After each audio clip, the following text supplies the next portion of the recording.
Kapitalda dəyişikliklər haqqında hesabatın tərtib edilməsi barədə video təlimat. Kapitalda dəyişikliklər haqqında hesabat, Aralıq Maliyyə Hesabatlığı adlı 34 nömrəli mühasibat uçotunun beynəlxalq standartının tələblərinə uyğun olaraq rüblük tərtib olunur. Kapitalda dəyişikliklər haqqında hesabatın tərtib edilmə tarixləri 1-ci rüb üzrə 31 mart, 2-ci rüb üzrə 30 iyun, 3-cü rüb üzrə 30 sentyabr və 4-cü rüb üzrə 31 dekabr hesab olunur.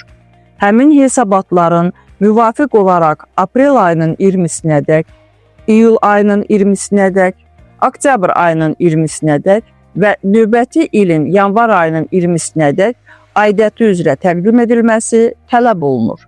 Kapitalda dəyişikliklər haqqında hesabat, maliyyə vəziyyəti haqqında hesabatın kapital bölməsinə aid maddələrin, o cümlədən ödənilmiş nizamnamə kapitalı, emissiya gəliri, geri alınmış kapital, kapital ehtiyatları, bölüşdürülməmiş mənfəət və ya ödənilməmiş zərər maddələrin balans dəyərlərində dövr ərzində baş vermiş dəyişiklikləri əks etdirir. Məsələn, maliyyə vəziyyəti haqqında hesabatın ödənilmiş nizamnamə kapitalı sətrində əvvəlki ilin sonuna və cari hesabat dövrünün sonuna əks etdirilmiş balans dəyərlərində fərq gördükdə, bu fərqin yaranma səbəblərini kapitalda dəyişikliklər haqqında hesabatda görmək mümkündür. Belə ki, ödənilmiş nizamnamə kapitalı sütununda həmin balans dəyərlərinin dəyişməsinə mülkiyyətçilərin kapital qoyuluşu əməliyyatı səbəb ola bilər. Belə olduqda müvafiq əməliyyatın məbləği adları çəkilən sətir və sütunu birləşdirilən xanada əks etdirilir.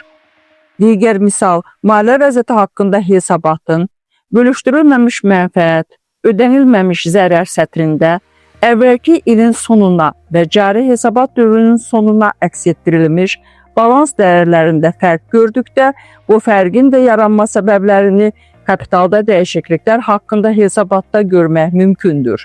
Belə ki, bölüşdürülməmiş mənfəət, ödənilməmiş zərər sütununda həmin balans dəyərlərinin dəyişməsinə səbəblərdən biri kimi hesabat dövründə xalis mənfəətin və ya zərərin əldə edilməsini göstərmək olar. Buna görə adları çəkilən sətir və sütunu birləşdirən xanada müvafiq dövr ərzində əldə edilmiş mənfəət və ya zərərin məbləği əks etdirilir. Kapitalda dəyişikliklər haqqında hesabat düzgün tərtib edildikdə, həmin hesabatın cəmi sütununda əks etdirilmiş əvvəlki ilin sonuna və cari hesabat dövrünün sonuna balans dəyərləri, maliyyə vəziyyəti haqqında hesabatın müvafiq xanalarında əks etdirilmiş məbləğlərlə eyni olmalıdır.